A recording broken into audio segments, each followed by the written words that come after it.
දන්නවද මේ යන්න හදන්නේ කොහෙද කියලා? අපි යන්නේ නුවරඑළියේ. ඉතින් මායි මගේ යාළුවෙකුයි හරි ලස්සන දෙයක් දැක්කා. ඔන්න බලන්නකෝ. ඒ කියන්නේ අපිට හිතා ගන්න බැරි වුණා මේ අපේ රටද කියලා. ඇත්තටම මේක වතුර. දැන් කොළඹ මෙහෙම වතුර නෑනේ ඇත්ත වශයෙන්ම කිව්වොත් හොයාගන්න. වීඩියෝස් වල දැකලා තිබුණට මේ වගේ ගංගාවල් ඇත්තටම මේ වගේ පැහැදිලි ගංගාවල් කවදාවත් දැකලා තිබුණේ නෑ.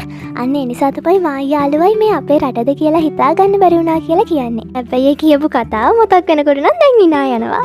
ඉතින් ඊට පස්සේ බස් ටික වෙලාවකට යටියන්තරින් නැවැත්තුවා. අපි එන්නේ වෙලාවේ ෆොටෝස් නම් ගැහුවා ඕන තරම්. ඔන්න ඉතින් ඊළඟට අපි යන අතරේ අපිට ලස්සන දියැලක් හම්බ වුණා. මේ දියැල තමයි දියලම දියැල. ඉතින් අපි ටික වෙලාවක් එතන නැවතිලා ඉඳලා සෝපා සෞන්දර්යයත් විඳලා තමයි අපේ ඊළඟ ගමනට යන්න සූදානම් වුණේ. මේ වටපිටාව කොච්චර ලස්සනද කියනවා නම් ගෙදර ඇවිල්ලා ඇස් දෙක පියාගත්තට පස්සේ දැකපු දේවල් මැවෙන්න ගත්තා, දැනෙන්න ගත්තා. ඒ තරමට මේ පරිසරය හරිම ලස්සනයි. කතාවෙන් කතාව වුණ අපි ග්‍රෙගරි පාර්ක් එකටත් ඇවිල්ලා. අපිට බහිනකොටම කිව්වා කොහෙන්වත් මල් කඩන්න එපා කියලා.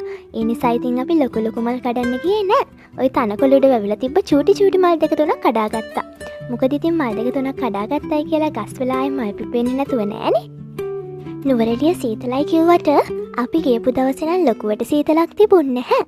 හැබැයි මේ පරිසරයේ මේ ලස්සන වටපිටාවත් එක්ක මේ සීතල කියන්නේ හරිම අමුතු ලස්සන හැඟීමක්. ඉතින් කොහේ ගියත් ෆොටෝස් ගහන්න අමතක වෙන්නේ නැති අපි මෙතෙන්ට ගිහිල්ලා ෆොටෝස් ගැහුවා.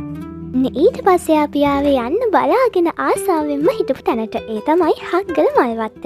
මීදුමෙන් වටවෙච්ච මේ හග්ගල මල්වත්ත අපි ගියපු දවසේ නම් කොළ පාටින් ලස්සන ඇඳුමක් ඇඳගෙන මල් වලින් හැඩ වෙලා හිටියා. පොඩි කාලේ නුවරඑළිය ගියාට පස්සේ කවදාවත් නුවරඑළිය ගිහින් තිබුණේ නෑ. ඒ නිසා නුවරඑළිය ගැන තිබ්බ මතකය මගෙන් ඈත් වෙලා තිබ්බේ. ඉතින් මේ දේවල් දැක්කට පස්සේ මට හිතුණා ලංකාවම මෙච්චර ලස්සනයි නම් කොච්චර දෙයක්ද කියලා. මේ ඉන්නේ නුවරඑළියට ආදරය කරන අපි. ඉතින් මේ යාළුවා ටිකත් එක්ක යන අන්තිම ට්‍රිප් එක ඉවර වුණේ මෙන්න මේ විදිහට.